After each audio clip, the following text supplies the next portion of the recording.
In the far reaches of Alpha Centauri, Hutton Orbital loomed, a bustling outpost famous for its extensive trade routes and as a haven for weary travellers. But deep within the station's metallic walls, there were whispers that sent chills through even the bravest pilots. Legend has it that years ago, a cargo pilot had gone missing during a routine delivery. Her ship was last seen entering Hutton's docking bay, but it never re-emerged. The station's crew searched endlessly, but there was no trace of her cargo. In time, memory faded, and the story with it. But some said her spirit remained, haunting the very corridors of the orbital. On a particularly quiet night, late in October, Commander Mino Corvas, a seasoned trader, docked his ship after a long journey. The station's lights flickered, and the hum of machinery seemed to wane, replaced by an unsettling silence.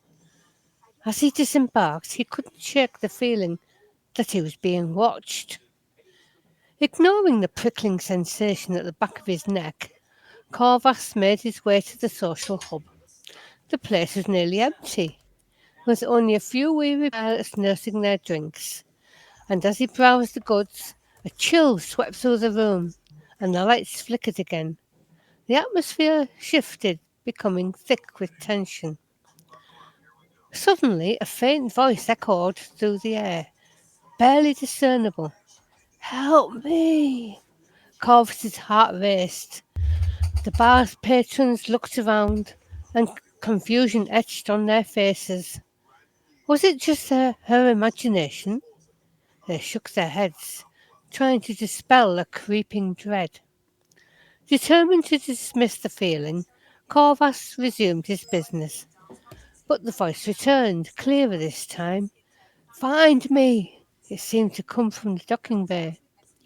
Against his bitter judgment, he followed the sound, drawn toward the darkened area where the ships were kept. As he stepped into the bay, shadows flickered in the dim light.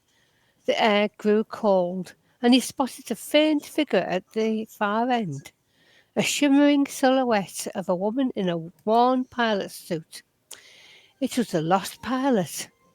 Corvus's breath caught in his throat as the ghostly figure turned, her eyes filled with sorrow. "Please," the pilot whispered, her voice barely above her breath. "I'm trapped. I need to find my ship." Compelled by empathy and against his better judgment, Corvus took a step closer. "What happened to you?" The pilot's form shimmered. "I was carrying a cargo of rare goods, but something went wrong. I never made it out." Corvus felt a surge of determination. "I'll help you. Where can I find your ship?" The ghost gestured toward a derelict storage area, long abandoned and forgotten. "There, at the far end." Corvus followed the spectral path, heart pounding. As he reached the bay's lights flickered to life, illuminating the darkness. There, half hidden by debris, he saw a battered old hauler. With trembling hands, he boarded the vessel, heart heavy and full of foreboding. Inside, the ship felt alive with memories, echoes of the past resonating in the silence. He quickly searched the cargo hold and discovered the remnants of the lost pilot's last delivery. A few containers of alien artifacts, still sealed and untouched by time. Corvus pointed to the artifacts. "Is this what you are carrying?" The ghost nodded, her eyes glistening with gratitude. "Thank you. Now I can rest." With a gentle sigh, the ghostly commander began to fade, a serene smile gracing her features. "You freed me." The air warmed as her spirit dissipated, leaving behind a sense of peace. Mino Corvas stood alone in the docking bay, feeling the weight of the past lift. He knew they had given the lost soul closure, and the spell was broken, as a voice said. Our mics are live.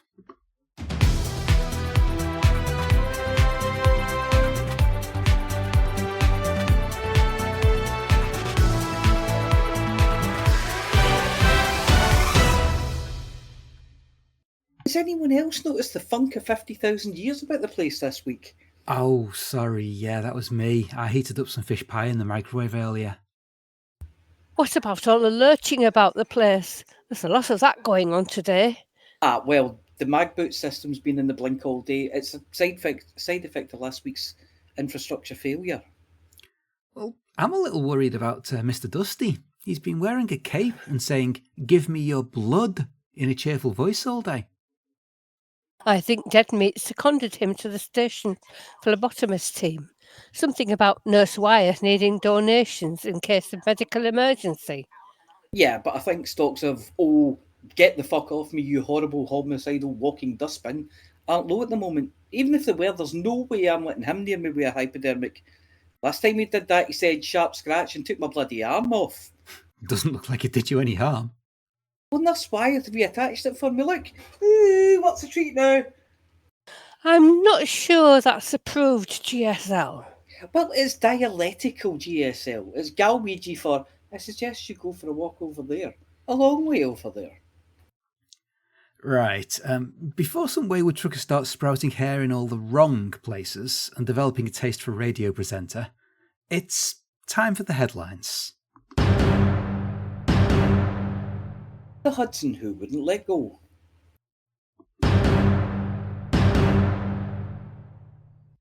Explorers rejoice as non-Pilots Federation pilots given a dose of Valium.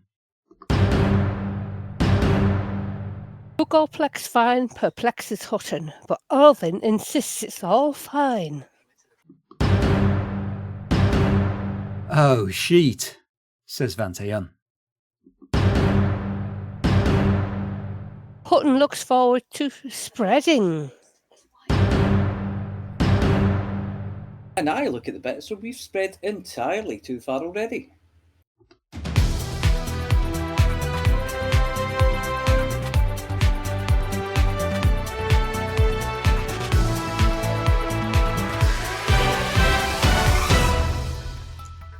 Well, we thought we'd do a proper article about this, but it's Hutton, and as I'm the apology officer and it's my job to apologise for things, I'm stamping it with a no apology necessary stamp. Here we go. Oh Hudson, how long did you stay, clinging and clawing in your suit of dull grey? With ironclad fingers and limpet-like grip, you seized spoons and napkins, not letting them slip. Through cycle and cycle you grimly held on, with your thumbs in the desk and from dusk until dawn. Though winters knocked loudly, it's my turn, you'd shout. You dug in your heels and squeezed her right out. But now in the stillness we heard the soft sound, a whimper, a whisper, no cheering around. You didn't go boom with a federal cheer, you just crept out the back with a sulky old sneer. For ages you rule from Olympus on high, with Earth and Mars both locked under your eye. Holding the office, never leaving your home, but gone now at last, a despot dethroned. But we know Hudson won't simply depart, he'll skulk in the shadows, still scheming at heart. Jerome's now his puppet, a political farce. With Winters in charge, you can kiss Alvin's feet, you rotten corrupt oaf. Anyway, if that wasn't clear, feck off, you old bastard, we're glad to see the back of you. And President Winters, if you fancy a mug of gin and a nice chat, you know where we are.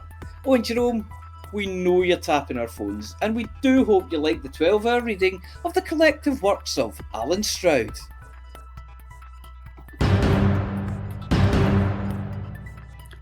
The road to the release of the Mandalay has been more turbulent than Cecil in control of a malfunctioning SCO drive after a bucket of gin.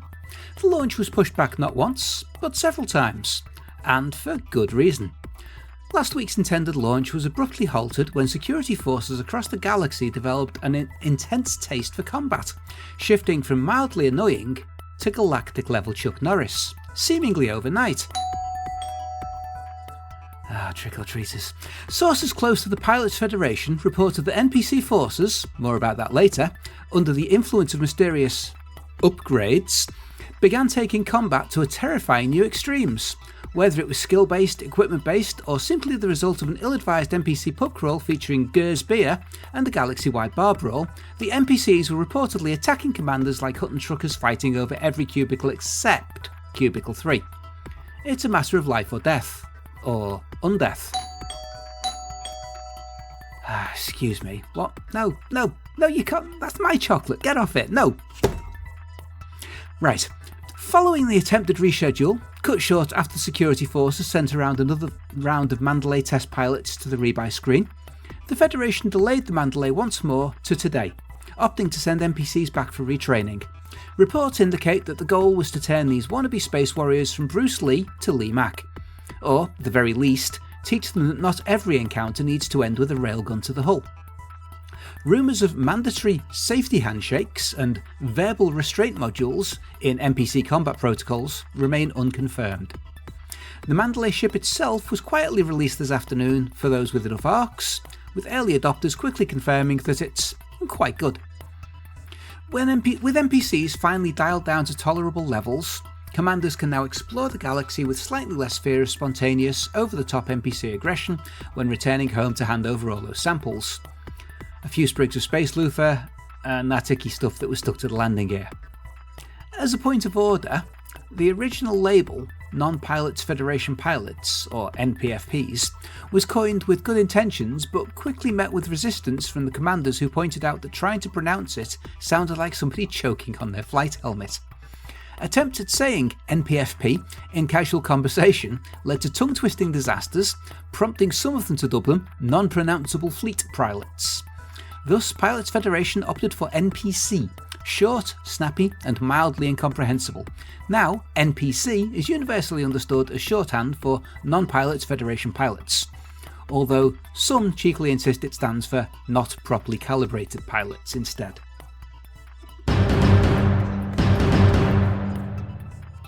In an unprecedented financial smackdown, Galnet News has reportedly fined Hutton Orbital Radio News a Googleplex credits, some so vast that the concept of paying it off has been deemed theoretically impossible until at least the next Big Bang.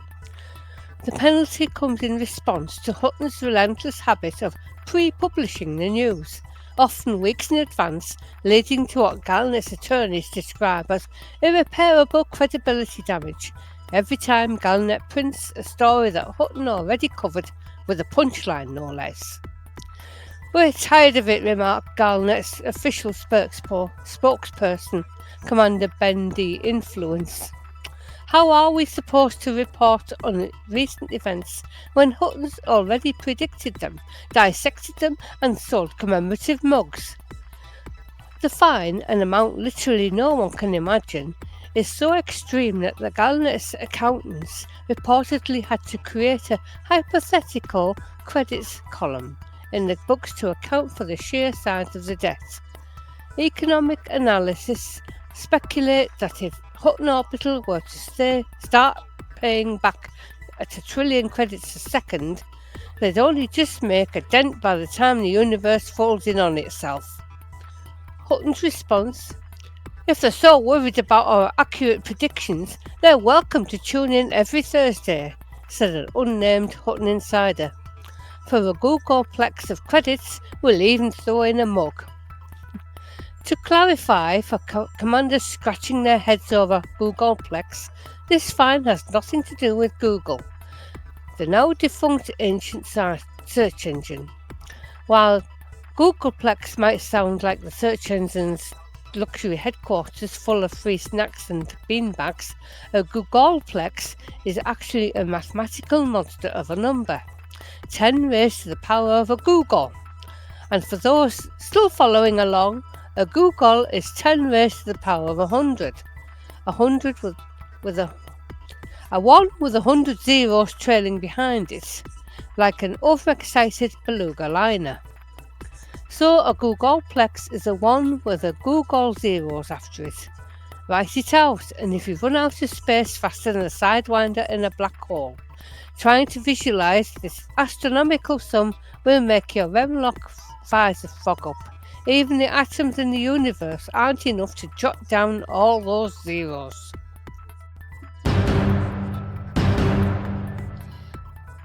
Reports have surfaced that Hutton's security teams are demanding an official apology from the apology officer after a series of anti-scare measures went slightly awry, resulting in some rather unfortunate misunderstandings. In one incident, Commander Banter found himself under arrest for impersonating a spectre after stumbling out of his quarters with a duvet draped over his head. He claims he was simply attempting the age-old feat of putting the duvet back in its cover. "It got away from me," he explained, though Hutton security evidently thought he was more wraith than weary. Meanwhile, Amelia Hawke found herself fined for vampiric tendencies. It wasn't until Hutton scientists ran several tests on the suspicious red stains on her shirt that they identified the substance as Chango sauce, a key ingredient in Hutton's plasma hot wings, along with a small trace of chicken. Hawke is said to be delighted that the sauce now comes with complimentary apology and, as an added bonus, immunity from garlic-based condiments. Then there was the matter of Mike Rochburns, who was accused of terrifying children at Hutton Primary after reportedly stuffing a pumpkin onto his head. He still insists that it wasn't a festive fright, but rather was an unfortunate response to his new aftershave. "I wasn't trying to scare anyone, it just, reacted, what with the swelling and the fully colour change." Next was Commander Wotherspoon's ill-advised attempt at Centauri hair tonic. The tonic, known for enhancing follicular ferocity, left Wotherspoon looking more like a wild and mildly confused werewolf. Or as the local witnesses dubbed him, "Where the fuck are we, wolf?" Security teams were dispatched after reports of a hairy figure prowling the corridors and howling at vending machines. Wotherspoon has since agreed to avoid using unregulated tonics. Beetlejude, on the other hand, was seen in possession of what appeared to be a suspiciously large broomstick. After a thorough investigation, it was discovered she was actually wielding a number 50 paintbrush, mistakenly ordered while prepping for her latest mural. Unfortunately, her habit of brandishing it like a wand did little to dispel rumours that she'd taken to the skies. Security cleared her of unauthorised broomstick use, but warned her that levitating on a ladder might still raise eyebrows. The apology officer has issued a formal statement.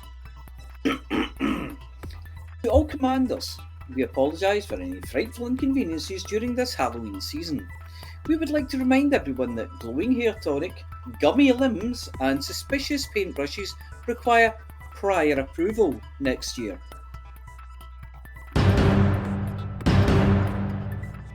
The latest update from the Pilots Federation promises humanity the chance to plant its flag on distant stars and new worlds, much like a determined chef spreading a thick layer of cream cheese on a very, very large galactic bagel. And naturally, who better to dive into the galaxy-wide cream cheese conquest than the Hutton truckers? With the new colonisation mechanics, commanders from Hutton Orbital have already mobilised to assist minor factions in establishing strongholds across uninhabited systems, in aiming to bring a little homegrown Hutton charm, and perhaps a few well-placed gin stills, to the farthest reaches of space. Using the trusty Type 9s, Python Mark IIs and even the occasional Sidewinder with extra cargo strapped to its hull, the truckers are prepared to haul essentials across the galaxy, from construction materials to Hutton mugs and everything in between. Rumour has it that Lael Wolf herself has commissioned a strategic bagel team, tasked with analysing every new system, identifying prime expansion spots, and ensuring that each outpost has the basic amenities, oxygen, repair kits, and Hutton's very own Chango sauce. In a rare statement, Lael said, "As the galaxy becomes one big bagel, it's our job to make sure it's a well-spread one. No patchy humanity, please." Some commanders caught up in the expansion frenzy have already begun plans to seed a network of Hutton Orbital truck stops across the galaxy. Each will offer weary travellers a place to top up fuel, share a cup of gin, and trade tall tales from the frontier. It's all more than just taking territory, explained Commander 1K. It's about bringing a little slice of Alpha Centauri's finest all the way out to Colonia and beyond. There are rumours that King Hanky, formerly of Colonia but he's now left as it smells bad, is considering chopping in all his carriers for one of the big colonisation carriers to establish a new home away from home for chest-living Colonia refugees.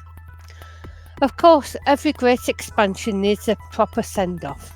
To that end, Hutton Radio is planning an all-night broadcast marathon, playing Don't Stop Believing on loop as commanders set off to map unclaimed star systems. So whether you're spreading cream cheese on a galactic bagel or simply stocking up on snacks for the journey, remember, this is Hutton, and we've got humanity covered. One jump at a time. And what's more, we're doing it in a Cobra Mark V. Oh, hang on, there's the door. No, we don't have any sweets. Yeah, well, I'm not going to share them with you, they're Flossy's. So, no trick, no treat, it's all trick. Sorry. Right. Welcome back to the Hutton BGS bit, where we pick the lock in the Hutton Situation Room, sneak in while they're not looking, and steal all their biscuits. Speaking of which, we have expanded into LHS 200, which is already occupied by the EDF.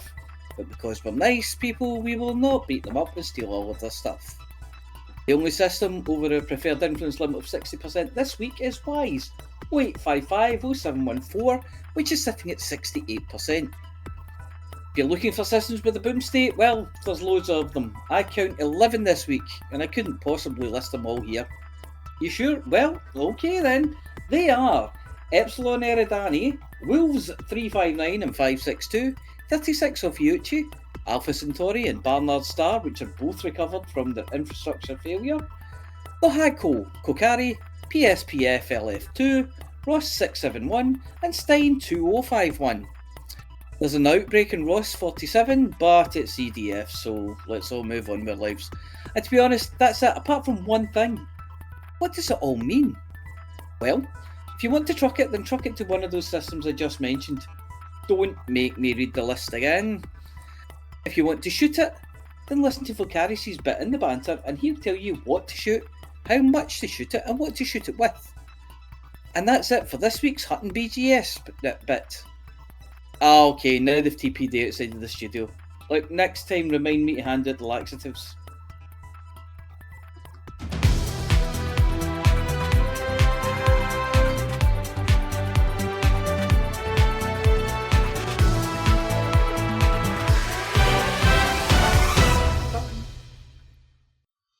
Well. Yes, wellity. Yes.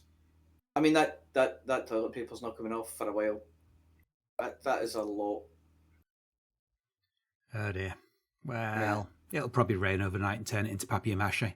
Yeah, I was just going to say... That way you can take a cast of your house. Yeah, they didn't have to use it first. Well, if you're going to hand out laxatives... Yeah, well, I hadn't. That's the problem. That's them without the laxatives. Yeah. Right, anyway. Was there a Frontier live stream yesterday? Yes! Yay! Yeah. Awesome! Did anybody watch it? I did. Yeah. Oh, thank God for that. Yes, I know. I don't know why I asked you if there was one. I mean, I knew there was one. But yeah, it was very, very good. And they talked about the patch that came out today. And the Mandalay, which is very nice. So they released it today. They've done some extra paint jobs for it as well. So you can buy some paint jobs if you want to buy those. And it's very nice spaceship. But we knew that. But they also came up with some things that we didn't know. Ooh. I think Flossy knows a bit about the first one, don't you, Flossy? The That first sounds like one. that sounds like a no. What? I said that sounds like a no. It was like, you know about this, don't you? I'm just trying to remember now. The first one was all about, well, power play, wasn't it? They did a bit about power play, yeah. Yeah, they talked a lot Mm, about power play and how that works and what you do and all that. But I think Galnet yeah, covered power play, so yeah. yeah. Um, and they did Um, the colonisation. oh yes, That's that's going to well. be We the got we new, got a brief hint at that at yeah, the that's going to end. be the new Yeah, game mode, isn't it? yeah. That's the extra bit we're getting. Yeah. I mean, I wouldn't have thought of it, but it sounds really, really interesting. I know what system I want to go to already. Do you? Yeah. Oh yeah, yeah, yeah. I've got one all picked out. All right. I just don't know how practical it'll be to get there. Yeah, it's certainly food for thought. Yeah, because I think you have to start off, don't you, within a certain range of, I'm assuming, within a certain range of an occupied system or Yeah, an inhabited system, and then you can go so far out. They haven't said how far yet, and then yeah, you can start building your colony. As long as you can find an uninhabited system, you can build a colony in it. yeah. Yeah. It's really good.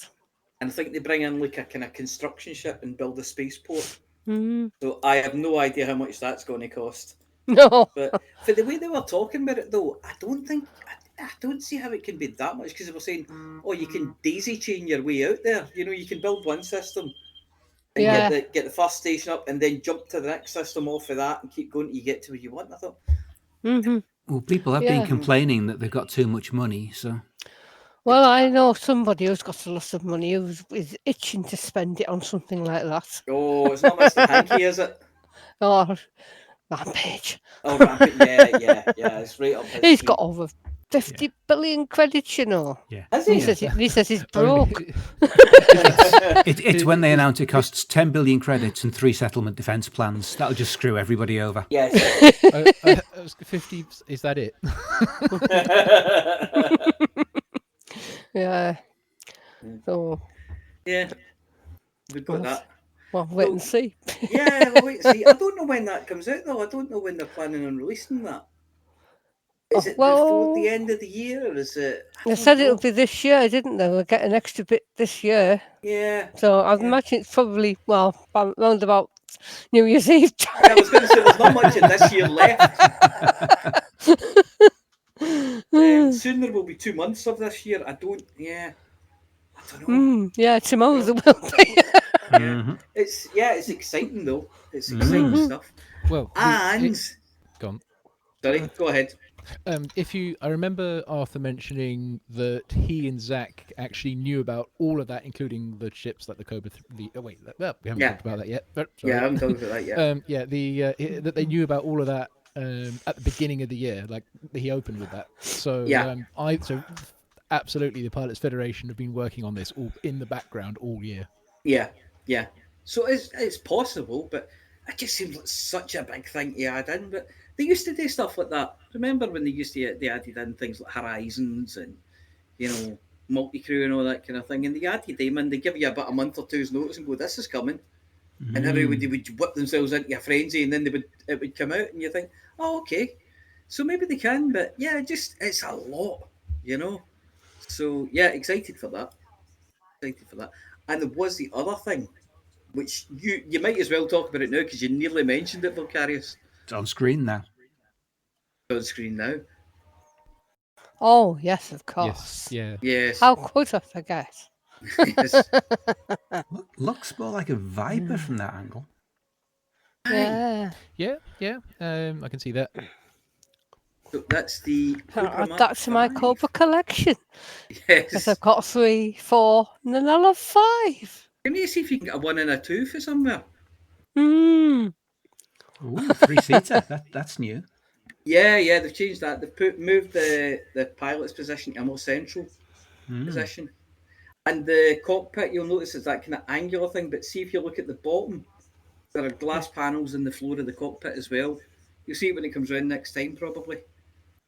So you'll be able to see down towards the surface when you're landing and things. Always useful. That's a pretty nice smart. touch to be added in. Yeah. It does have the same kind of styling cues as some of the other ships for this year. Yeah, it's You can definitely in see the glass their bits. current design ethos, isn't it? And Yeah. the smoothness of the line.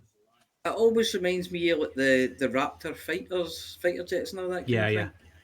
It's got that still kind of look about it, just with the shape of the wings and yeah. So it looks really Looks smart pretty. actually. Yeah, looking Yeah. forward to failing to fly one of those. Yep. And let's hope it's better kitted. Now, if you look at that picture on the left, Yeah, you can see you the can glass see panels. the glass. Yeah, but looking really smart. Yeah. Nice one. And that's so I think they wanted to finish off the year because they said they'd done they did a kind of fighter, then they did a trader, did an exploration ship, and then I think they just wanted to do a multi-role. And then they just wanted to do a Cobra because Cobra. Yeah, well, they wanted to do a multi-role, and the Cobra is generally your first big multi-role, unless you fly an Adder. And the other part of that is we're coming up on the 10th anniversary of Elite Dangerous, so It's it's as good a time as any to do that, Yeah, It's looking exactly. like a small pad. It's medium. It's medium. Yeah. I think the originals are small, but this is a medium, although it's only slightly bigger. And Zach made a special point of citing the anniversary of Elite Dangerous for the release of the. So he said they had to go with the Cobra. Yeah, makes sense. Yeah.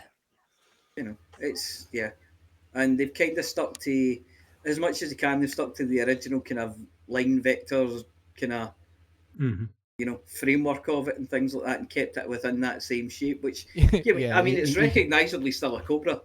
Yeah. He did cite the polygonal nature of the original. Yeah. Say that 3 times quickly. This is what David would have done if he had more polygons to play with. Not many more, to be fair. I mean, I don't mean that in a nasty way. It looks really good, but... Yeah, I think it looks really smart. Yeah. So that seems very nice. Lovely. Absolutely lovely thing. But, really pleased with that. So that's a wee exciting one. I wasn't sure what they were going to come up with, because the ones I thought they would do, they had done, although they'd done it differently for how I would imagine. They did their own thing, and it was really, really good. And I thought, well, what will this one be? And then, it's a Cobra. So, and you wouldn't think of the Cobra, because there was the 3 and then the 4 for those, and such as those. You wouldn't have thought, they'll go for another one of that, but they did. And it looks really smart. Really pleased with that one.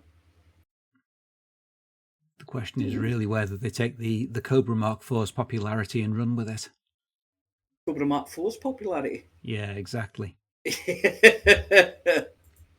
I think they will have gone back to the old drawing board with the Cobra Mark III there. Yeah. That's what I think. To be fair, because the Cobra 4 was pre-order only on Horizons, I want to say. Mm-hmm. Yeah. Then if they'd made it a really good ship that everybody loved, people would have accused it of pay to win. Yeah. And it would have been a problem. And people would have moaned and whined and complained, and there would have been salt about it and everything. So I think they pitched it fairly well, that most people don't miss the fact they haven't got one. Yeah. There's people out there that love it, but... Yeah. I don't mind it at all. You do get people out there who... I think it's really pretty, personally. It's not the best ship in the world, but then I'm not a min-max player, so it's... I was going to say, I'm not the best pilot in the world either, so it's fine. No, I'm not. But, it's a lovely looking thing. Yeah. So there we go. That is the Cobra Mark V. Super. And, in case you're wondering, it's only an effing Jeff in Green Room week this week. Woo! Yeah. There was a note in chat earlier that the audio feed in the green room is currently broke. Oh no! Although it looks like it might have been repaired, possibly. I said there was no feed, but I can see some there, so whether they've been added in since, I don't know. Yeah, I think they might have been added in since. Yeah. Yeah. But either way, we will have working audio for the green room, even if it's not in the green room. We might just drag people to the studio. Fantastic. Right, so we'll do that. And is it time for space news? Space news. Oh, is it time for space news? It might be time for space news. Thank you. Space news, space news, space news, space news, space news, space news, space news, space news.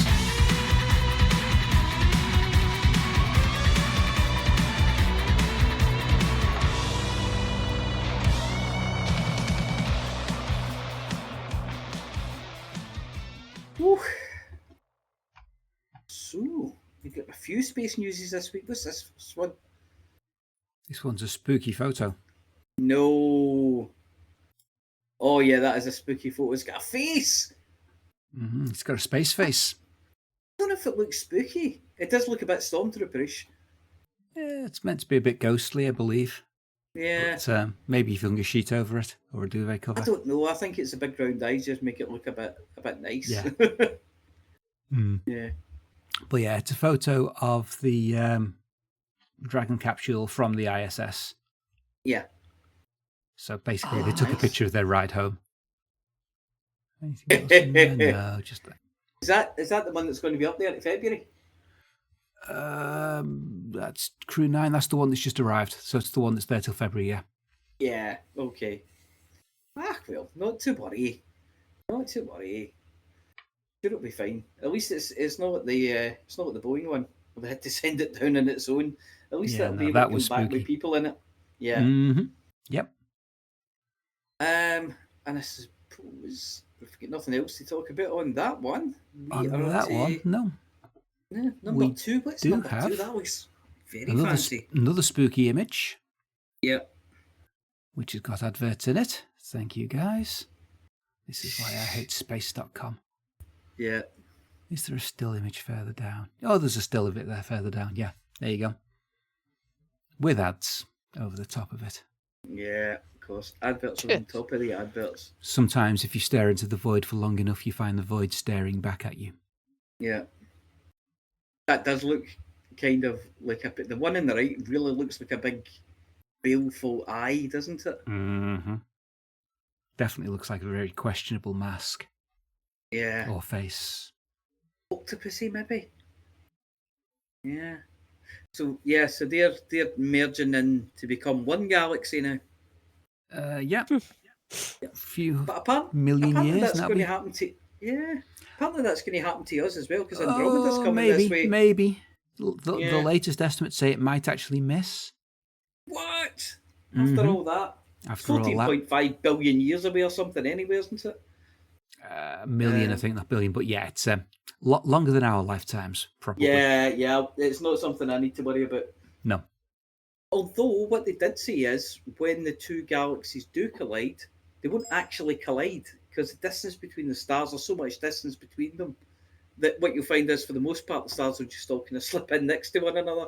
Yeah, and it'll be the two supermassive black holes at the centre that will swirl round one another for a bit and then become one glorious hole. Yeah, it'll turn into one big giant elliptical galaxy. But what tends to happen is there's a massive amount of disturbance of the interstellar gas and dust, which causes a huge flurry of star formation. And burns up most of the spare fuel in the galaxy, meaning it's probably the end of star formation, sadly. Okay. That's very jolly, but the brown dwarfs will stay there forever. They just they'll be here forever and ever. Mm-hmm. There you go. That's very interesting. Next we have yet another spooky image. Ooh. Somebody was feeling Halloweeny when he put these together, I think. It looks like it. I think it's another space.com one, so watch yourself. Yeah, scroll down to the still image, avoid the videos. That is apparently the Dark 55? Wolf Nebula. Yeah, part of the larger Gum 55 Nebula. Give that a name. The Dark Wolf Nebula. Suitably blood-curdling, let's see. Oh, now there you can see why it's called the Dark Wolf. That middle image on the top row definitely looks a bit wolfy. Mm-hmm. It's a weird-looking thing, though, isn't it? I mean, it's not a horrible, ugly star formation. It's just very, very... Yeah, that's spooky. Very wolfy-looking. Mm-hmm. If that blue star was a bit to the left, it would be an eye. Aye. Yeah, that's excellent. That's very Next nice. we have Last one. an Is it last actual one? article. No. Well, it's still the corpses, but it's Halloweeny for that reason. But it's an actual article. They are looking for axion clouds, and therefore looking for axions around stellar remnants, neutron stars. Axions are one of the strong contenders for dark matter. Right, okay. They're a low mass, fairly fast moving particle, as far as I remember. Or is it slow moving particle? They're a low mass particle that moves. Can't remember how fast. Okay. Very, very low mass, so there's going to be a lot of them if they're dark matter. But they're extremely weakly interactive, which means they're extremely hard to find. So they're trying to look for them in places where they cluster. Yeah, that's the thing about dark matter, though, isn't it? It doesn't seem to interact with anything. No, probably not even itself, which is freaky. Yeah, we don't even know how to measure it. So, yeah, if we can find axions and go, there's more of them than we thought, that might be, that might point us in the right direction. Yeah, definitely. Things. Yeah. More axions, that's what I say. Definitely, yeah. Yes. So, oh my God, there's more space news. There's more space news. Wow. Next we have Crew 8 returning to Earth. Did they actually return inside the spaceship then? Yeah, Crew 8 did, yeah. That was the one that came home last weekend. Yeah, that's going to need a paint job. Oh, yes. Well, they all got off it, and one of them, well, actually all four of them were rushed to hospital for unspecified reasons. 3 of them were immediately released. The 4th one was released a couple of days later. So they're all out of hospital now. But we don't know what was wrong with them. But nobody said which one was feeling a little unwell or what sort of unwell they were feeling. In the interest of their own personal privacy and stuff. But apparently nothing too serious. Mods. Yeah. Possibly mods. Possibly just a bad attack of, well, that looks like it had quite a rough re-entry, so who knows? I was going to say, it's a bad attack of the womble cropped. So were they the ones that were supposed to come back earlier, but then they were scheduled to come back in February? They're still up there. Oh, right, okay. I mixed that up. They're coming back with Crew 9, which has just arrived at the end of last month. Yeah, 29th of September, which is the one that we saw the spooky picture of from the ISS earlier. Yeah. So their ride has arrived and is now up there. But how these things work is that they send a craft up, and then a few days later they bring one back down. So there's a slight overlap for handover, but not the same one. Yeah. So everybody comes back on the ship they went up on, unless you go by Boeing. And that way they rotate out what vehicles are there as well. So that one that we're looking at on the pictures being in space for 6 months-ish and just come back. And now there's another one up there that'll be there till February and then come back with its 2 hitchhikers. Yeah. Next up, we have that the James Webb Space Telescope is taking steamy photos. Steamy windows. Oh. Oh, look at that. Of alien worlds. That's an artist impression, sadly. But I was going to say, there's no way that's a direct. They've found a steam world. It's kind of like a water world, but hotter. A planet where almost the entire atmosphere is, as you can see, the actual data is way less interesting. The entire atmosphere is made of water vapor. So it's basically a steam world. Okay, yeah. You get something like that in Elite Dangerous. It's like a gas giant, but it's not a gas giant as such as water vapor it's made of. Yeah. Well, this is... I've found them. You don't find a lot of them, but they turn up from time to time. Yeah. This one is... How far away? It can't be that far. Oh, twice the size of Earth, 3 times the mass. 100 light years away. There you go. That's not too bad. That's not bad at all. Yeah. Oh, we can get there easy. 100 light years, yeah. It's only a couple of jumps in a new Mandalay. It's possible, it'll be just over 1 jump in a Mandalay. Yeah. And finally, and that is an actual photograph, they may have found an icy crust orbiting Uranus. Oh, no, that sounds painful. Miranda, Yeah. Uranus's fifth largest moon, is now the latest contender to be an icy water world with Okay.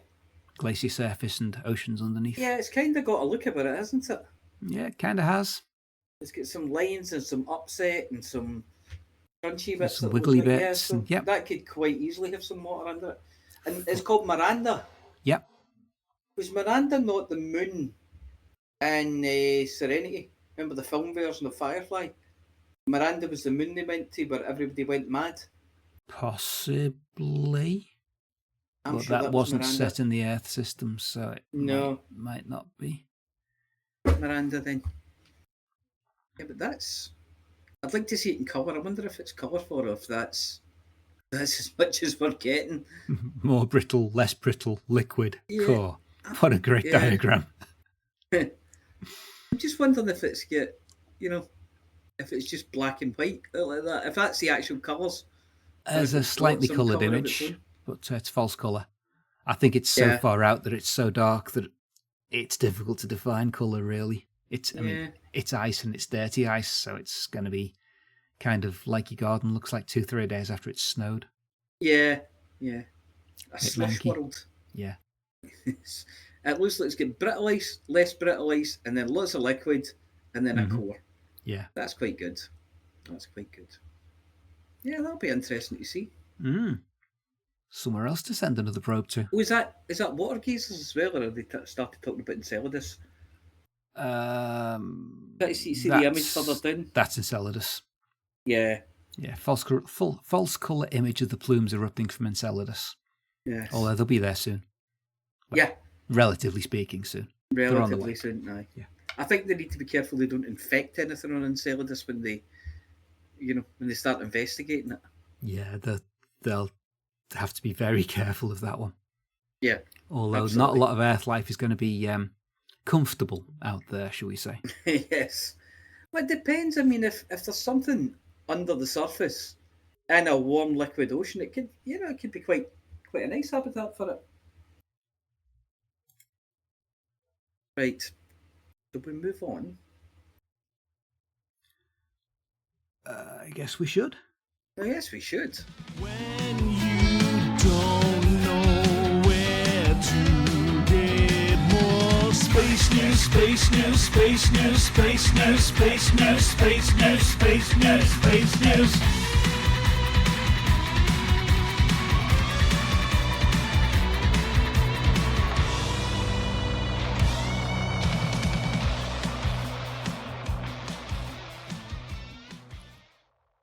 So I guess that means it's time for Vulcarius's bit. It is time for Vulcarius's bit. Here we he there? go. He was. We're flying high in the black face, the thought-going threat. Vulcarius leads the way, no fear, no regrets. Guides our Titan's breath, saving humankind. Together we'll defend, never fall behind. Whoa, keep your lasers clear. Whoa, Vulcarius is here. Fight the onslaught, no fear tonight. Whoa, Vulcarius lights the fight.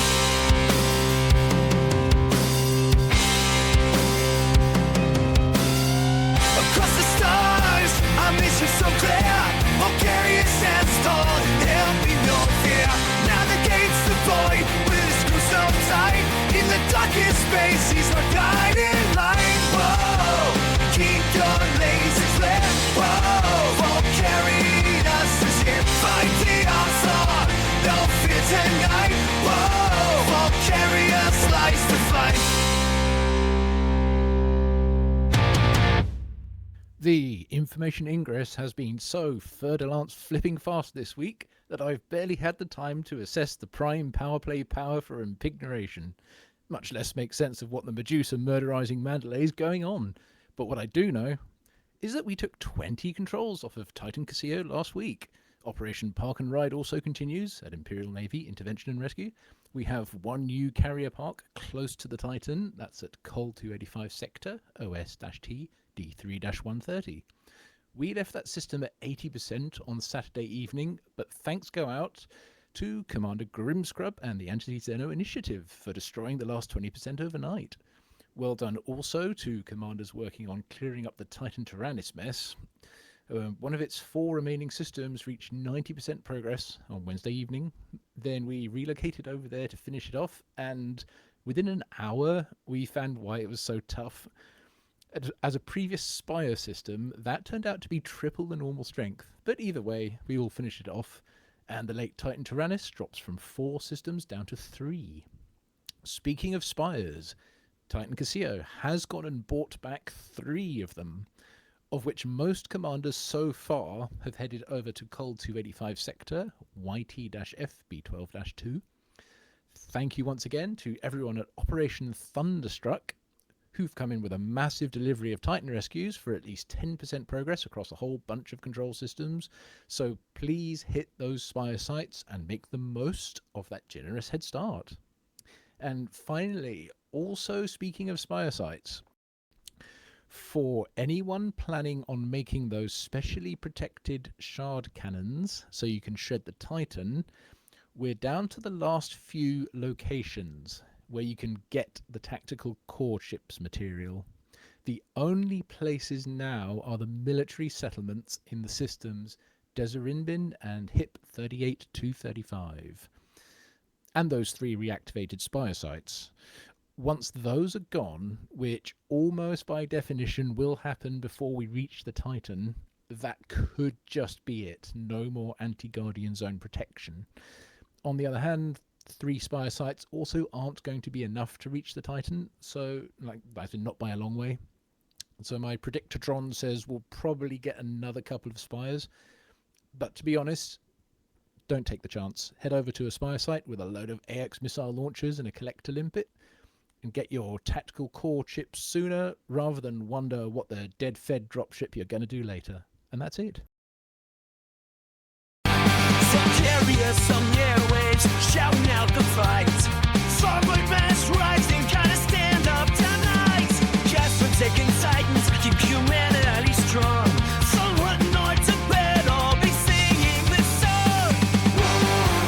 We're fighting there, saving everywhere. Say, come on, we'll make it and care. Fighting with no despair. So, do we have a word of the week? We do have a word of the week. Our word of the week this week is artwork.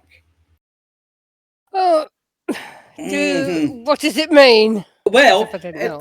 it means a large burrowing African mammal that feeds on insects, especially termites, with its long, sticky tongue.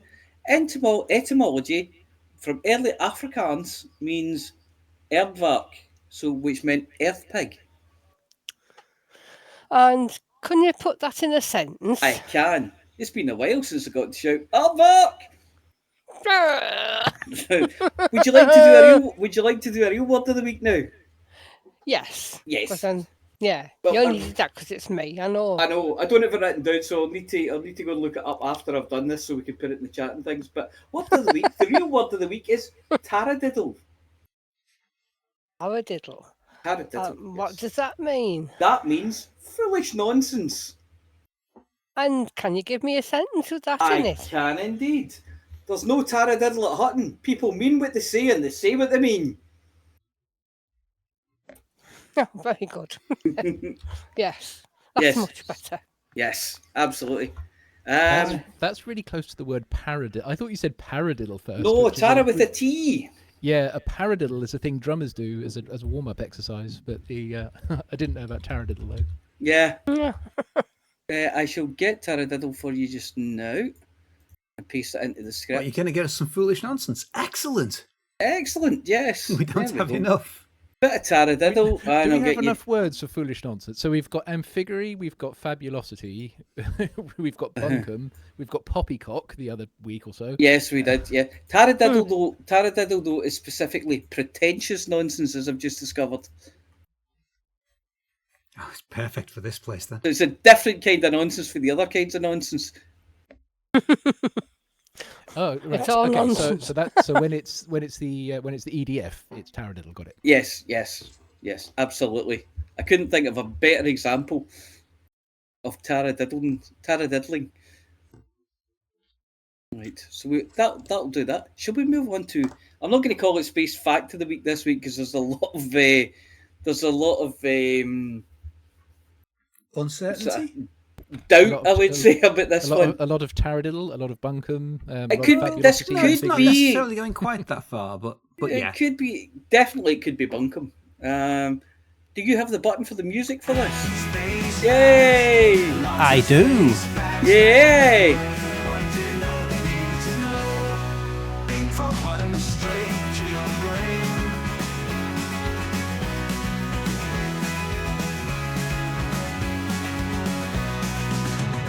Beam from Hutton straight to your brain. Beam from Hutton straight to your brain. Okay, so there's a lot of skepticism about this one, but it's Halloween, so I thought I'd read it out because it's a bit spooky. In 1961, Soviet cosmonaut Yuri Gagarin made history as the first person to leave Earth and enter outer space. However, according to two Italian brothers who claimed they began monitoring Soviet space program transmissions in 1957, there were others that went before him, but didn't make it back alive. So, Achille Judicia Cordelia, I think it's Cordelia, and his brother Giovanni set up their own experimental listening station just outside Turin in the late 1950s. The brothers used a disused German bunker at a site named Torrebert. Yep, Torrebert. Doesn't sound very Italian. Working with scavenged and improvised equipment, they claim to have successfully monitored transmissions from the Soviet Sputnik program 1 and 2 and Explorer 1, the first American satellite in 1958, using equipment that recorded flight information such as telemetry, voice recordings, and visual data. In the 1960s, the brothers released recordings alleged to be radio communications taken from secret Soviet Union space missions that purported to be the dying sounds of a suffocating lost cosmonaut. As compiled by Chris Hollington of 14 Times, a British monthly magazine that popularises anomalous phenomena, the quoted list of these is as followed. May 1960. Unnamed cosmonaut lost when his orbiting space capsule veered off course. November 1960. The brothers picked up an SOS message in Morse code from a troubled spacecraft. Then in February 1961, they recorded the suffocation of a cosmonaut. If anybody's ever run out of air in their ship in Elite, you know that's not something you want to be listening to. April 1961, just prior to Yuri Gagarin's flight, a capsule circled the Earth 3 times before re-entering the Earth's atmosphere. May 1961, weak calls for help from an orbiting capsule. October 1961, a Soviet spacecraft veered off course and vanished into deep space. November 1962, a space capsule bounced off the Earth's atmosphere during re-entry and disappeared. May 1963, unnamed female cosmonaut perished on re-entry. And April 1964, cosmonaut lost when capsule burnt up on re-entry. Now, you'll notice we use words like alleged, purport, and claim. There are reasons for this. Skeptics claim that the transcript revealed that none of the cosmonauts who were supposed to be Soviet Air Force pilots followed standard communication protocols, such as identifying themselves when speaking or using correct technical terminology. Likewise, it's claimed that some of the recordings contain disjointed sentences and grammatical errors, and the speaker has an accent that does not sound Russian. Given the secrecy surrounding the Soviet space program at the time, the US intelligence community considered the claims plausible, but subsequent mass declassification of Soviet documents provided no evidence for the existence of lost cosmonauts. There we go. I would also call bunkum on a couple of them on the grounds that veering off course and vanishing into deep space is not something they would have had the Delta V for. And bouncing off the atmosphere during re-entry and disappear, it's not made of rubber. Its atmosphere doesn't bounce. I think they're thinking it skipped along somehow because it's come in at the wrong... Yeah. If you're coming in from an interplanetary trajectory, you can skip off and go back out to an interplanetary trajectory. But if you're coming in from low Earth orbit and you dip into the atmosphere and fail to get in, that just means you'll get in next time round, which is like 40 minutes later. Yeah. I think as well, there seems to have been, they were saying at first they had to take the recordings to translators, and then eventually one of their sisters learned Russian so that she could do the interpreting. And I'm thinking, it's interesting that we get to, I think it was 1963, before they hear a female cosmonaut, and I thought, I wonder if that's the sister. Yeah. So there's lots of wee things like that, and they're saying it's as if maybe they spliced bits of messages together and things like that to make make something of it when there wasn't anything there. But I know, looking into this, I did find out about the Soviets did a lot of high altitude parachute drops as well. Guys, along the lines of Felix Baumgartner. Yeah, well, not nearly as high. Technically, on the subject of parachute drops, Yuri Gagarin was not the first person to do a manned space flight. No, because the balloons went high enough. Well, no, it wasn't that. He didn't do a manned space flight. He didn't return to Earth in his capsule. Did he not? No, he got out halfway down and came down by parachute. Right, okay. Because they didn't trust the craft to land in a way that was that would keep conducive to keeping people alive. Yeah, okay. So technically he abandoned ship on the way back, and it was not a fully manned beginning to end spaceflight. Ooh. Technically, yeah. But they did do some jumps. I think they were doing jumps to about 90,000 feet and things like that. So they were doing proper high altitude jumps. And people did die, and they were listed on there's like a list of cosmonauts who've died and service kind of thing. Yeah. And they were listed on that, and I think that's thrown some speculation as well as people going, where did they come on for? They're not listed in any space flights, but they were parachutists. And there's been some interviews with one of the parachutists that survived and things like that. So yeah, it may be, and it could even be that these Italian guys have been picking up some radio transmissions to the parachutists, because they went up in balloons. Yeah. They would go up in like a helium balloon and then jump from it, which is just the maddest thing I've ever heard in my life. Yeah, pretty much. And they had a guy, now before there was Felix Baumgartner, there was a guy, I think in 1961, an American, who was an Air Force colonel, I think he was, and his name was Joe Kittinger. Mm-hmm. And he jumped from something like, I think it was 102,000 feet. And on the way up, his gloves started depressurizing, so he used a bit of gaffer tape to hold it shut. But apparently one of the Russians, as he came off the gondola of the balloon, he hit his visor on the gondola and his suit depressurized, and he died before nothing he could do.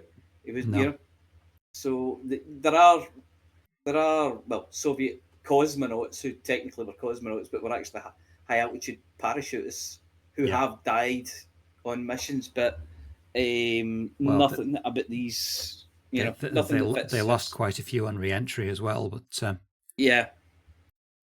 they were all announced. But they did have a strong tendency to not announce what a flight was going to be until it was successful. So the number of if it had worked, it would have been this flight, but it didn't work, so we called it this flight instead because we don't want to say what it was quite significant. But there's still to this day no evidence that any of them had people on board. I'd be things like, we don't want to put that on Vostok because somebody died. We'll put it on a Sputnik because everybody thinks they're unmanned. That kind of thing. Yeah. But I know there was a lot come out after, as part of Glasnost and all that kind of thing, but there was never any mention of these incidents that these brothers referred to, and it just, there's something in it, but then again, there might not. Yeah, many of them at least are a stretch. Yeah. But suitably spooky for Halloween. Oh, yes. Excellent choice for Halloween. Okay. Right then. Done. I think it's time to hand over to the wonderful Flossy. I think it is. Flossy told you what to do. Well, that's not a good start. Let's try that again. That's not the right one.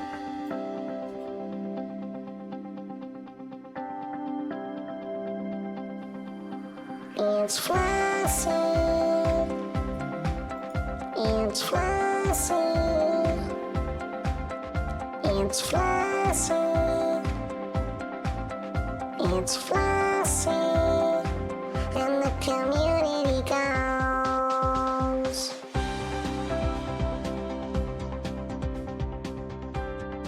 Hello, Flossy here with this week's CG News.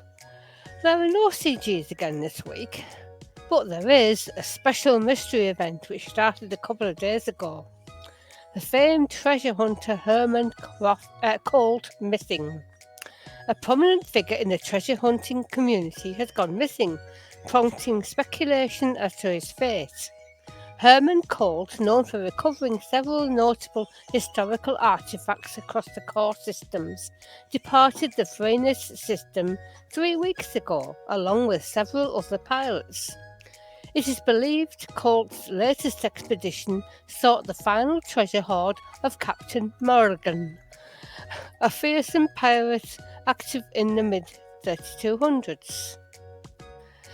Rewired spoke to a colleague of Colt's, Natasha Moore, for an insight into Colt's whereabouts. It's unlike Colt to maintain radio silence during an expedition. In fact, it's fair to say he loves the attention. Each new expedition generates buzz among the exploration community, with dozens of pilots begging to be taken along for the adventure. Colt has a soft spot for Captain Morrigan. I think he's already got some bits and pieces from her life on display at his home. I know he was excited about this trip and the chance to find Morrigan's final treasure stash. But typically Colt would have sent me an update by now. Hopefully he's just having too much fun on his latest voyage. Captain Morrigan was known for a series of daring raids between 3253 and 3261, with her gang often overpowering significantly larger forces to steal cargo from trade convoys in and around Thranis. Her most significant rivals belonged to the Kandira gang, and firefights between the two groups were common. Morrigan was last sighted in 3265, and it is believed that she died in action around this time. These events running around Halloween have always been a lot of fun in the past, and I'm sure this one will be no different, with various rewards along the way, often in the form of paint jobs, flak guns that make colourful fireworks, and sometimes even small ships, plus a nice payment at the end. If it's anything like previous years, it'll be well worth taking part. So if you've never done one of these before, try this one. So the question is, do we think that counts as enough of a CG that we don't have to play the song? Well, it's an alternative event, isn't it? Yeah. Community created, or whatever they call it. Yeah. It's a community event, so I guess it's something, isn't it? So, we'll give them a bye this week then. Yeah. Flossy told you what to do.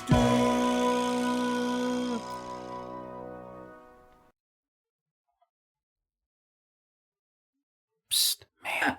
I know I was still on mute. I do apologise. I gave myself this line as well. And now, after some delay, which I do apologise for, it's time to go over to Beetlejuice and Witherspoon for this week's Galnet News Digest.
Thank you very much to Beetlejude and Wotherspoon, digesting the news as always.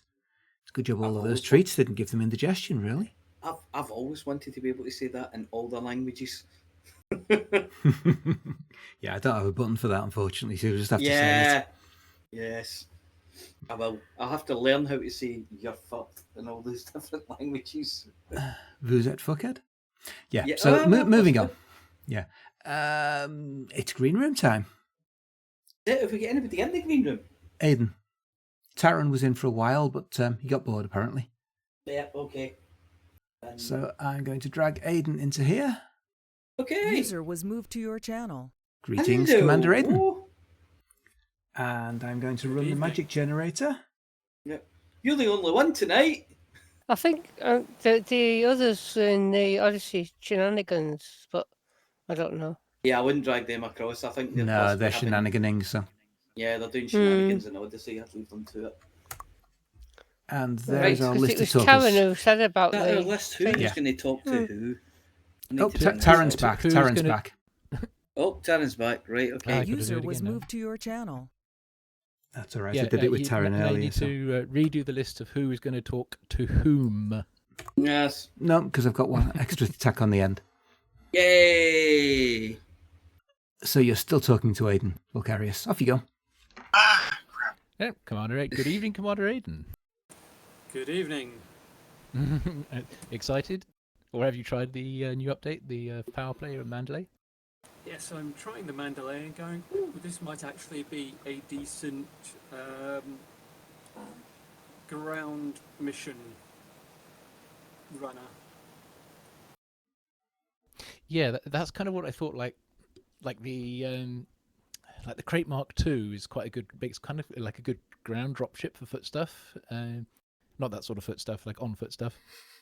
Steady. No, not that sort of on foot stuff either. I mean, walking on the ground. Yeah, it's pretty much. It is a.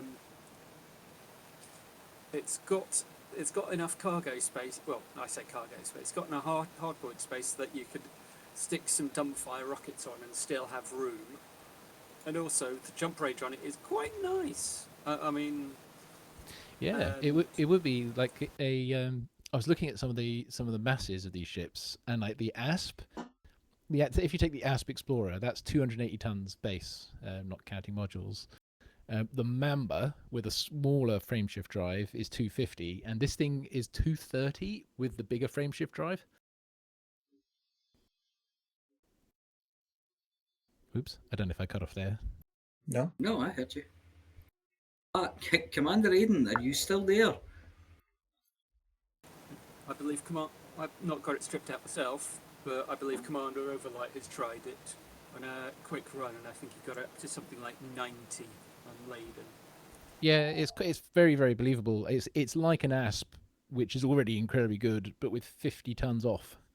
So I've got mine up to, and I haven't been able to optimise all the modules, but I've got mine up to just over 80 light years with a full tank of fuel. oh yeah, Yeah, if you go class 4 fuel, yeah, you get that up. Yeah, and I've just taken the Stellar version and taken a couple of bits off and stuck some missiles on it. And Yeah. hey presto! About the only So- thing I might do is upgrade the shields because going into ground bases occasionally you might get shot at on the way out. Yes, yeah, they can be Yeah, a bit so- rude that way. So the Stellar so what goodies do you get, like modules, with the Stellar version when you deploy it? You get basically you get all your internals at class 5, where it makes sense. For example, just give me a sec. I'll go into the hangar. I'll go into the outfitting and I'll tell you exactly. But you Yeah, get, I presume I presume you meant like rating A rather than because most of the Yeah. modules are class. Yeah. But most does it of come with like a fuel scoop or a? Yeah. No, it comes with a class 6 fuel scoop. Yep, and I remember it was as well as the Class 6 fuel on the on Frontier Unlocked. They mentioned the Class 5 slot is intended for the Guardian booster. Well, yeah, well, you don't get the Guardian booster in the Class 5 slot. You get still an have to, AFM instead. An AFMU, okay, yeah. But yeah, you get and you get 2 medium gimbaled pulse lasers. You also get I don't know why they thought you'd need to lower your jump range with those, but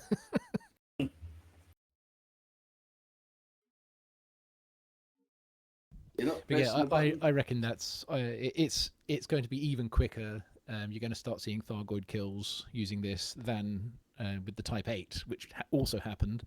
Where I think it's 4 Class 2 hard points this time instead of like the Type 8 was 2 Class 2, 4 Class 1. 4 Class 2 and 2 Class 1. Yeah, that's, well, your 4 Class 2 right there. You can put 4 Gauss in those. The distributor is not going to like it, but it's going to have to deal. Yeah. Yeah, and you get a 5A distributor. Well, basically everything, all the internals you get are grade A, apart from the life support, which is a 4D. So Yeah. pretty much it's 5A everything, apart from the lightweight. Yeah. the lightweight alloy, the life support, and the 5Z fuel tank. And you do get a 4D shield generator, but like I said, I'm probably going to swap that out. Yeah, and they've you get, lightweighted that. a 4G vehicle hangar, which is, not bad. And you get an advanced docking computer as well. You also get a surface scanner and a couple of other bits. But yeah, I'm probably just going to keep it as it is, mostly. I might swap out one of the heatsink launchers for a shield booster. But I mean, even then, I'm doing 65 light years with it like this. Yeah.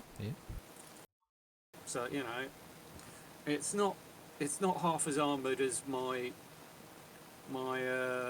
current Odyssey ground base mission runner, but then very few things are, because I run around in a gunship. Yeah, that's an interesting choice with the gun. So, Yeah, I suppose that could work. The I think that's got 7 weapons, and as not including the fighter that you can deploy. Yeah, I mean, largely it was just I picked it because initially it was, occasionally you've got scabs that you need to blow up from the air. What do I have that's good that I set up for this for ground support? Oh, I know, the gunship. Yeah, it's got a lot of class 2s. So missiles don't care. Not with missiles not caring what class the weapon is. Yeah. Yeah. Although admittedly, I'm using, and I might, I'm using class two class 2 slots for my missiles. So I'm just going. I've got lots of dumbfire missiles. Oh, and the other idea I had was stick a couple of pack hounds in, just for shits and giggles. You might have to watch the. What's the Mandalay like for heat then? Because that's going to be the biggest problem with pack hounds. If you can get them in new power play, or if you've already got them, I suppose. I've already got them.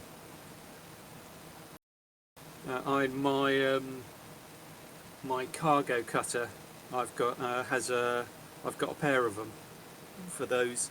Oh, you've interdicted me. Oh, okay. Yeah, you're not really in anything that I have to worry about. Yeah, you may have to watch the heat, is what I was really saying. On a smaller ship, different ships having different heat capacities. If you try to do if you try to do a pack count boat with a Mandalay, you might just overheat yourself. Yeah, it's one of those silly ideas kind of a moment. And I've got another gunship that I completely outfitted with pack hounds because, well, why not? And well, yes, that has a heat issue, just a slight one. But other than that, nothing more, because I'm sure other people want to talk about the Mandalay. Yeah, if you haven't, unless you've touched power play, which I don't think you can. No.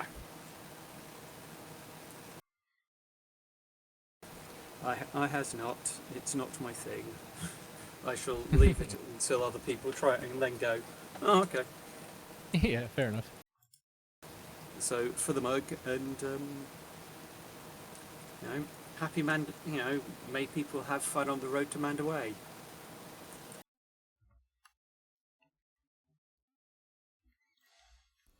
So, next up, we have a brief announcement to say that apparently a seam slipped past us.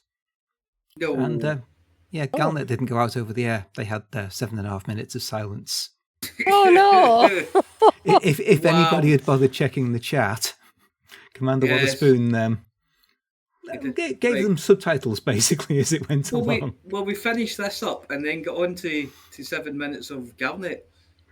I thought talking, but I didn't know what it was talking about. Yeah, I'll have a try at fixing that and replaying it at the end. But but let's get through the green room first. So that would be me to Flossy. Flossy, how are you doing? I'm doing okay, thank you. I'm just getting over a bit of a cold I had earlier in the week. Oh dear. Yeah, so it wasn't too bad. At least it's only a couple of days. Just mainly a cough now. Not done an awful lot in the late, apart from some money-making missions to keep our fleet carriers going. Sounds fair. Yeah, I need to do some of that. I've got 4 fleet carriers and all, so it's 3 more than me. Keep an eye on them all.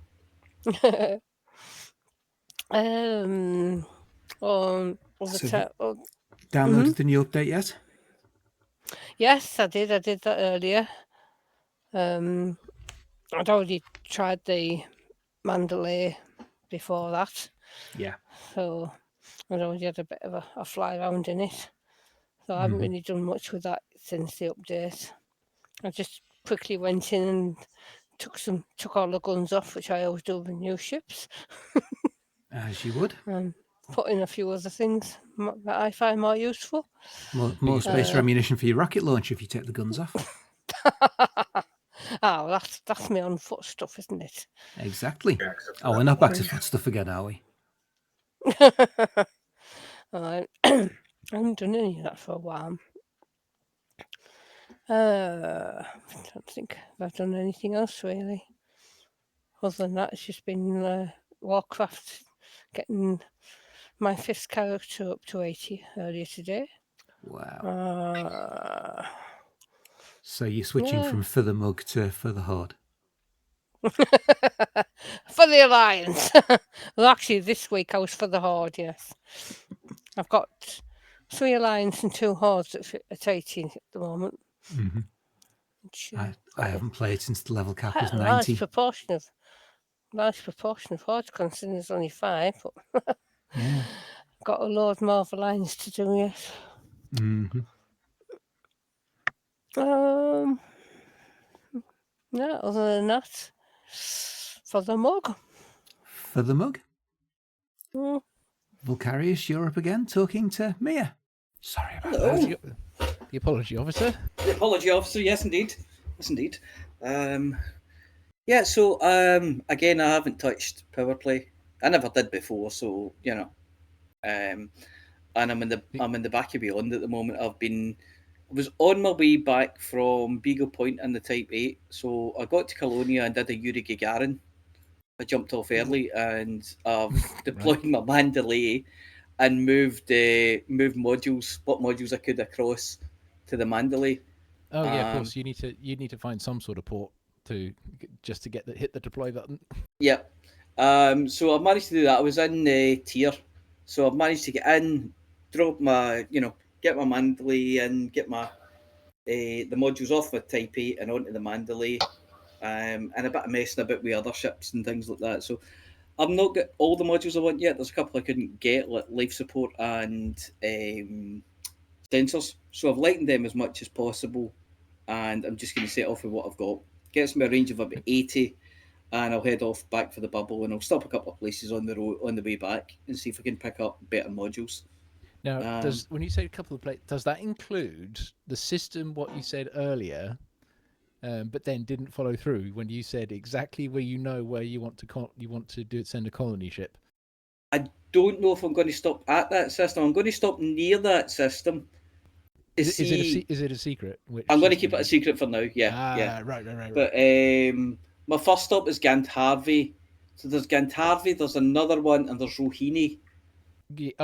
In terms of systems that were present from between the bubble and Colonia prior to the Colonia bridge, Gantharvey and Rohini are the only two I ever knew. So. There was a third one. As well, and I don't remember the name of it, but I can look it up. So what I'm going to do is I'm going to stop at each one of them and look for better modules and things. That's how I'll break up the journey.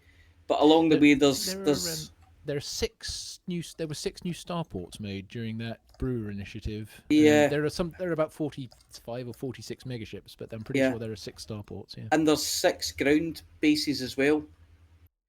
So what I'm going to do is I'm going to get to those, sort of fly to near where that system is, and I'll have a look and see if there's anywhere nearby that's a colonised system that might be one of those, how far away it is, and that'll give me an idea if I could just colonise straight from one of those systems, or if I need to put something in between. Yeah, I want to see what that range is going to be. But it's between a fleet carrier's jumps range, like 500 light years, or whether they do the like with the BGS. There are 2 different ranges depending on whether it's in what is it, expansion or the bigger one. Right. Okay. What it's called. Did mention like trading distance. If you've got to be able to trade with somewhere else. So within trading range. Yeah, that's going to bring it down a fair bit, isn't it? Yeah, that sounds like it's going to. Oh dear. That sounds like it's going to be. What's the other one? So you get expansion and then you get super expansion. Investment. So the investment state is something like 80 light years, isn't it? Yeah. Okay. Yeah. I don't know. I would hope it would be more than that, but okay. Yeah, that might be it. So they might be looking at something like 100 light years, or they might look at, they might say how far can you jump in a, when a Type 9 with a full lot of fuel, or something along those lines. They might do something like that, so it very much depends on how many jumps you make on the way. It does. It just depends on, So I don't know how they would do that distance, that trading distance. But then, I don't know, is it 500 light years where everything starts to drop off? When you get 500 light years at the bubble, you stop seeing other ships, and you stop hearing comms traffic, and you stop getting, like shipwrecks and things like that. So is that 500 light years, or is that 1,000? That I don't know. The only 2, other than being the fleet carrier jump range, the only fact I know about 500 light years is that I believe it's a hard-coded limit on the range of what one ship could ever jump. Okay. Although that may have been old. That might be outdated though. That was way back in Elite 3.8 when I heard that. So yeah. So it might possibly be something like that. I would hope it was a decent jump range, if you know what I mean. But I'd have to get to that system that I was going to, find a system near it that was inhabited, see what the distance was, and then when we know the range, I could work it out. Yeah, and I'll know what I need then. Then you also need to bolt together 2 fleet carriers, apparently. If you saw the picture. Yeah, because I don't own one. I don't own any at the moment, and I think I've got 3 billion on me. But I'm hoping, the way they were talking about daisy chaining, I'm hoping it doesn't last. It doesn't cost that much. Because at 5 billion a time, you're not going to be daisy chaining very far. I'm expecting at least 15 to 20 for one of those colony ships. Really? That's my expectation. That's my just looking at the Oh. picture. That's my guess because it looks like 2 fleet carriers bolted together with additional mega ship plonked in the middle of them. So Yeah, I'm it's Additional got greebles. additional greebles. Yeah, that's what costs all the money is the greebles. Just real quick from the chat, Dark Karis, not yet. So the Type 8 is another month or so from now. Yeah, I think it's November sometime. If you're going to buy it with, if you're going to buy it with credits, it's November 28th. Yeah. Sorry. 28th of November. How dare I?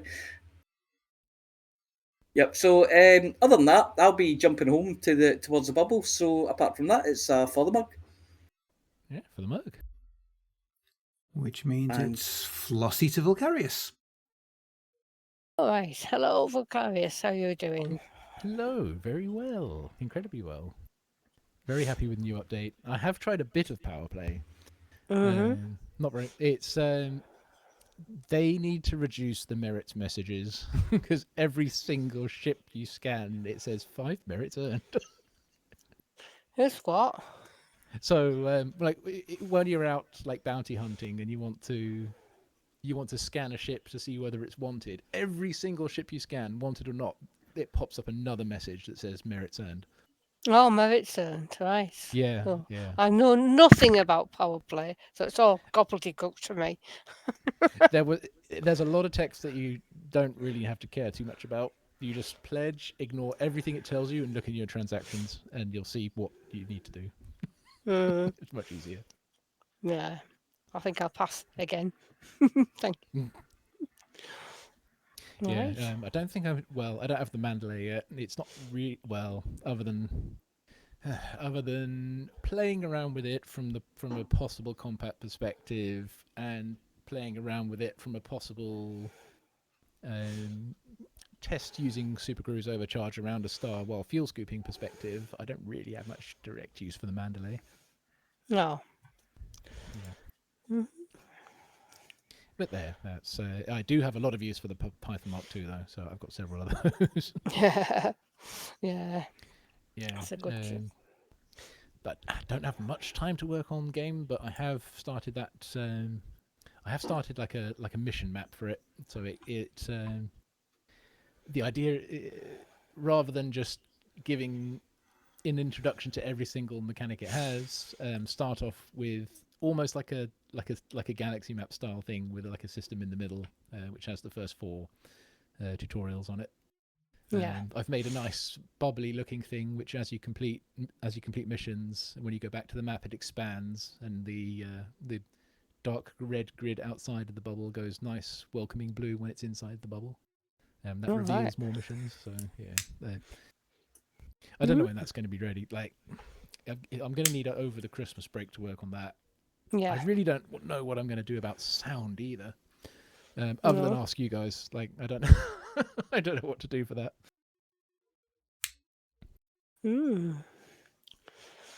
See if I don't know if like Little Grey or 21 might be interested in helping make sounds of some sort. I don't have no idea. Possibly. Yeah. Also like the sounds. Mm-hmm. Yeah, I can't. If sound is audio is kind of partially Hutton's business, that would be a reason to say please help. Yeah. But yeah, that's about it for me for the mug. Okay, thank you for the mug.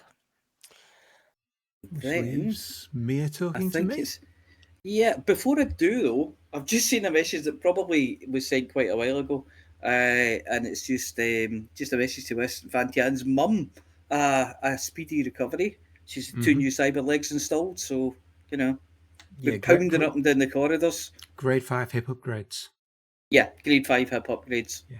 I think that's the one. David did mention something about having to pay for them with Comitra cigars and Lavian brandy, but I'm not sure whether that got past his mum or just got stuck there. Yeah, I don't think the Lavian brandy get past his mum.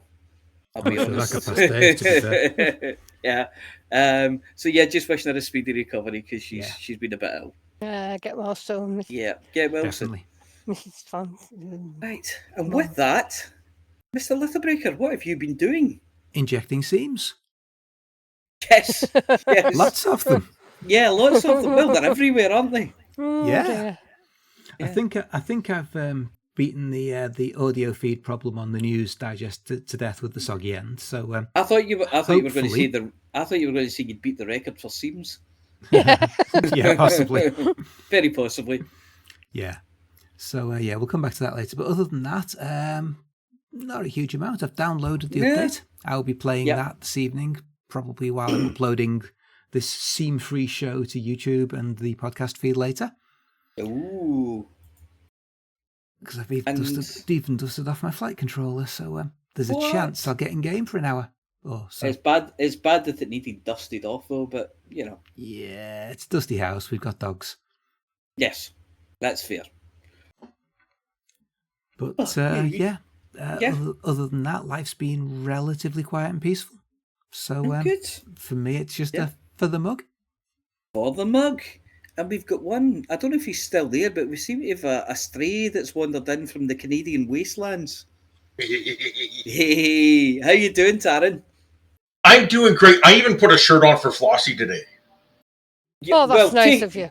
Well, it's time for you to take it off for me now. I'm not Oh, Babe. Hey, we're not in the van. No, we're not in the van. No, we don't want the windows steaming up in the studio. So, have you been in today? You been in game today? Have you downloaded the patch and done some things? Oh, I downloaded the patch 2 minutes after the servers came back online. My Mandalay is all engineered. I've been to bring in the Mandalay. I decided that I needed to get an Oculus 3, so I've been in VR all day while I'm doing all of this, and it's been absolutely terrific. Yep. And Sounds good. now I'm going to go visit the Titan in VR as soon as my fleet carrier jumps there, because my AX ship won't make it there. Oh dear. So yeah. I was trying to figure out if I could put a Guardian FSD booster on there, but I don't want to take that into the. Oh no, Middle no, stores. no. You That's- actually can now. So if you get those tactical core chips I mentioned, and caustic crystals and hardened carapace fragments. Oh yeah. You can actually protect the thing. I'm saving those for the actual weapons, because typically speaking, when I'm out, seeing as how I got back into the game after taking a very long break, I've just gotten into the Thargoid War, so my carrier is always going to be close, so I never have to worry about a jump range. Oh, I did hear somewhere that you had started the Thargoid War. No, I'm just working on finishing it off now. Oh, okay, yeah. The rumours were unfounded. Then I'll take that as read. You need to get a Mandalay, man. You need to get a Mandalay and get out jumping in it. Oh, It's a beautiful thing. It's very smart. the Mandalay has a very large drop behind the seat. Yeah, it does. I noticed that earlier. There's like a big cavern in between the front seat and the back seat. Yep. For no reason that I can think of. Is it maybe a sandwich holder? No. You could fit about 6 people down there. Oh yeah. I like a lot Yeah, of sandwiches. Yeah, there's a ladder on it. There's a ladder at each side of it. So and I'm kind of thinking for the sandwiches. Yeah, well, for one thing, you're in 0G. You don't need ladders. And for another thing, yeah, why is that in the middle of the floor? You know what I mean? You're not going to keep your sandwiches in the middle of the floor. Let's be honest. Yeah, fair. The least they could do is put a coffee machine back there. Yeah, I mean they did that on the Crate Mark too. I had a coffee machine. Really? Yeah, it really does have a coffee machine in the cockpit. Okay, Go and look. hang on. You need to look at this. And it's got like a coffee cup and a couple of wee biscuits next to it. Yeah, if you use the camera suite inside a Crate Mark II and look around the middle, there is indeed a coffee machine. Yep. There's also a model of the crate. He's the way he's doing it now. Oh, I am. Oh my god. It's different. It's the difference between the Mark II and the Phantom. If you throw out the coffee machine, you get the jump range. Yeah, That's true. Yeah, and you can put a smaller power plant in. But you do have to throw out the coffee machine. So, swings and roundabouts. He's desperately looking for this now. No, someone. I swear to you, it is in there. There is a genuine coffee machine. It's got cups on it and everything. I definitely see it. Yeah, no, I don't know why I didn't get VR a long time ago. Yeah, so there you go. Right, so now that we've sorted you out for coffee, we know what ship you'll be flying. Oh, I've been flying the Mandalay all day. Yeah, it's not got a coffee machine on it though, has it? No. No. It just has this big large cavern for all the bodies. Yes. Oh, is that what that's for? I think that's what it's for. Fill it up with bodies and then put your biscuits on top so they're easier to reach. Yep. Yeah, okay, I can go with that. Put a grate across it so you can walk back and forth over them. It'll be fine. Nice. Yeah, I'd go with that. Yeah. Other than that, yeah. It's been a while since I really managed to talk to you guys, so I thought I'd come down and say hi. Oh, that was nice. That was nice for the mug. Nice to hear from you. Yeah, you too. Brilliant. So that's us then. What's I think we're out of options now, aren't we? We've spoken to everybody. We have, yeah. Yeah. So I guess that's the end of the green room and time to have another try at the Galnet news. Yeah. Go for it. Now let's see if they can hear this. Where's it gone? I've got to find it now. Yep. You can hear it in here, definitely.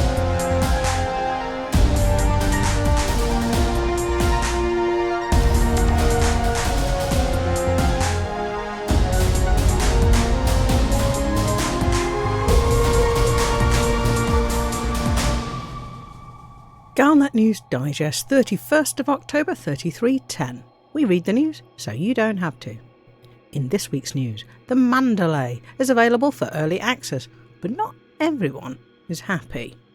President Winters finally becomes president, only a year late. And we attempt to interview some pod people.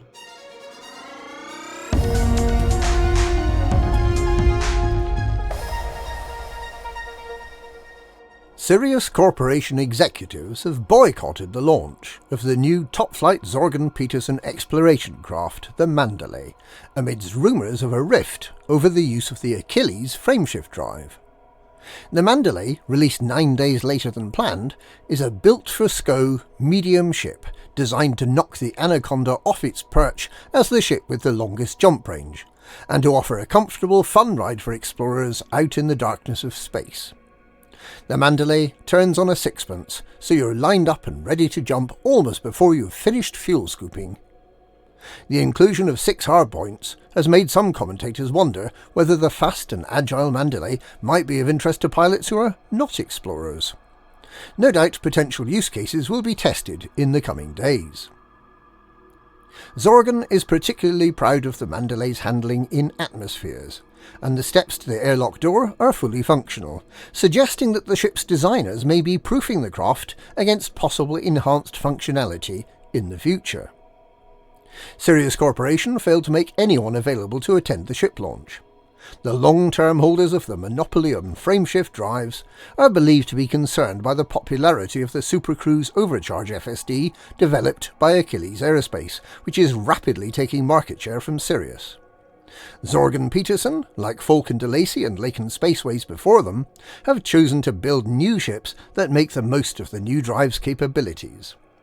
The news yesterday that Falcon is planning to release another SCO-optimised ship, the Cobra Mark V, is not likely to make Lee Yong-ri any happier. The Mandalay is available to everyone through an early access scheme. The ship has proved so popular that the website initially crashed, but it is now available again, offering the Mandalay standard build for 16,520 ARCs, while the Stellar Premium model, which includes the Thunder ship kit and the Seeker Red paint job, retails for 33,000 ARCs. A selection of paint jobs for the Mandalay are also available as optional extras at 6,000 ARCs each.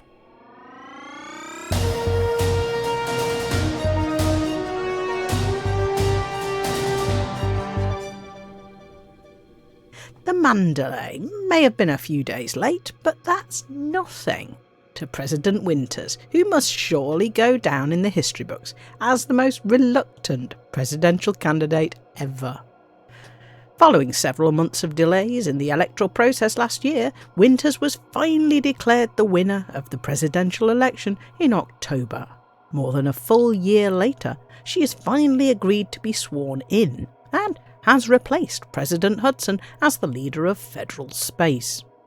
Former President Hudson has simultaneously stood down as leader of the Republican Party, replaced by the architect of the hated Proactive Detection Bureau, Jerome Archer. President Winters' first act as president was to shut down the Proactive Detection Bureau. She also plans to revoke the Domestic Counter-Terrorism Act of 3307, an extraordinary law that was passed in the immediate aftermath of the 9 Martyrs bombings on 11th of March that year, in which Archer's predecessor and colleague Brad Mitchell was killed. Winters and her Vice President Isolde Rochester have confirmed their choices for cabinet. Key office holders, originally announced on 22nd of January before Winters' accession was postponed by an earthquake in Rhea, include Christine Lasky, one of the architects of the Cornelius Lasky Convention, as Secretary of State, Con Montgomery as Secretary of Defence, Bai Zheng as Secretary for Security, and Pierre-Marc Pelletier from the Federal Attorney's Office as Grand Attorney. In related news, Alliance Prime Minister Edmund Mahon is under increased scrutiny following the establishment of his chief critic, Councillor Nakato Kane, as a power in her own right. Kane is based in Tyne Isla and is seen as an advocate for the old worlds. She strongly opposes the power of the super corporations, such as the Prime Minister's close ally, the Sirius Corporation.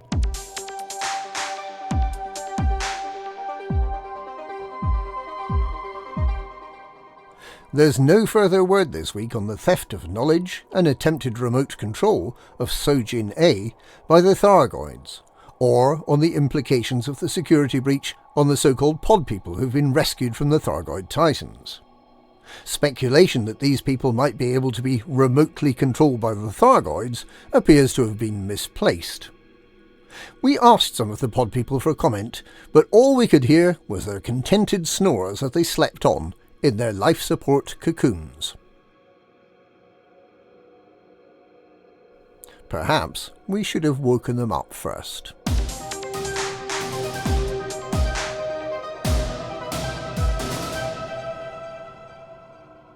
Coinciding with the launch of the Mandalay exploration ship, Achilles Aerospace has fixed the translation of its warning messages when the SCO drive runs out of fuel and leaves you helpless in deep space with the fuel rats your only option. Instead of obscure references to La Plume de Mouton, the SCO drive now correctly and perfectly translates "you're f***ed" into all known languages. And that's this week's Galnet News. Galnet News, we read the news so you don't have to.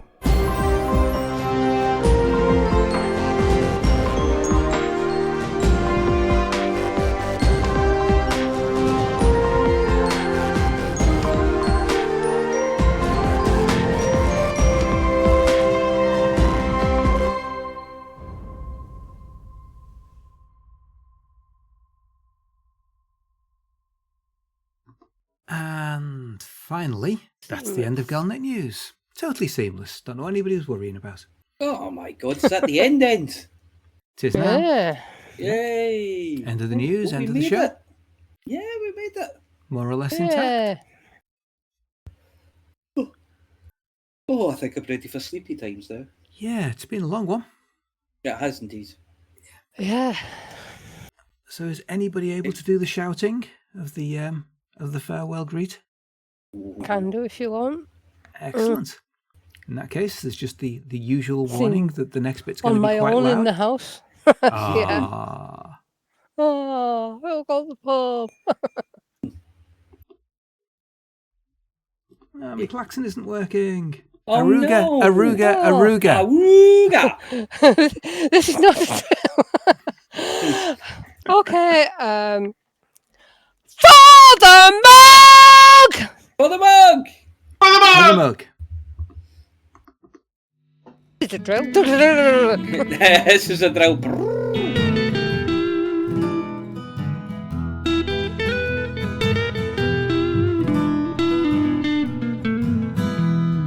Journey too long, or cargo too small. The profit margins never really mattered at all. We're gonna take the cargo where it's needed today. Super cruising all across the Milky Way. We're taking anything, anytime, anywhere. Loading all the teen out to the brim with the rest for the more, for the more, for the more, for the more. Yeah, you know just where we're coming from. For the more, for the more, for the more, for the more. Yeah, everybody sing the trucker song.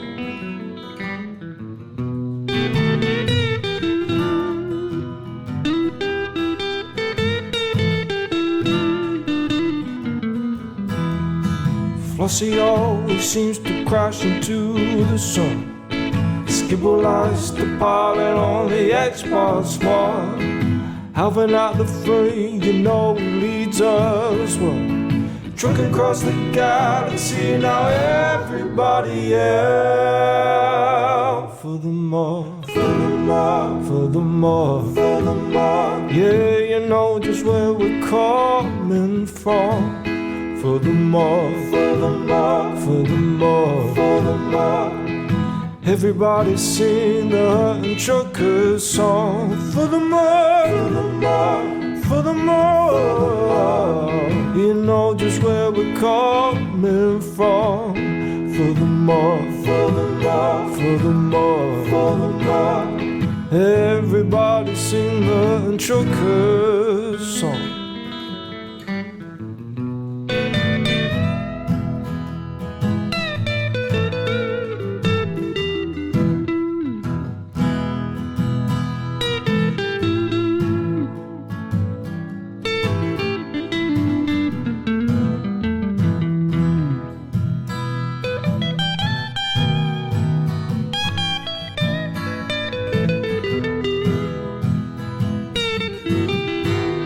So give me a large path that I can land on, and I'll give you cargo and sing you my song.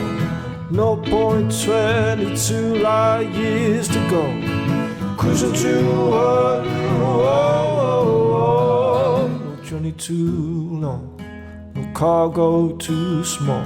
The profit margins never really mattered at all. We're gonna take the cargo where it's needed today. Super cruising all across the Milky Way. We're taking anything, anytime, anywhere. So shout it out loud like you don't even care. For the more, for the more, for the more, for the more. Yeah, you know just where we're coming from. For the more, for the more, for the more. Everybody sing the Hutton Trucker song. For the more, for the more, for the more. Yeah, you know just where we're coming from. For the more, for the more, for the more. Everybody sing the Hutton Trucker song.